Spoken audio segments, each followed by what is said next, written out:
جربت بقى الكيكة الجديدة بتاعة أحمد الزامل، ده ترند جديد كده نازل بجد يستحق التجربة، في منتهى الجمال، طبقات من الجمال واللذاذة. عجبتني قوي. لو أول مرة بتشوفيني، أنا اسمي أمنية ودي قناتي، وأتمنى تشتركي في القناة وتفعلي زر الجرس علشان يوصلك مني كل جديد. أول حاجة هنجيب أي نوع كيك، يا إما كيك جاهز يا إما كيك أنت بتستخدميه ومعتمداه عندك، وهنسقيه كده بحليب بالشوكولاتة زي ما حضرتك شايفة.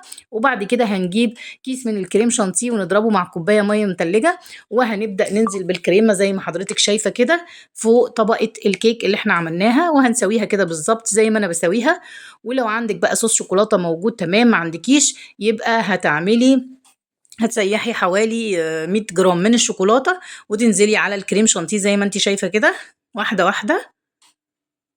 وبعد ما تخلصي الكلام ده كله، هتجيبي بقى يا ستي الشوكو رايس او الشوكو رايس اللي هو الكريسبي ده، اللي هو التيميز او زي ما بتقولي عليه الكورن فليكس يعني.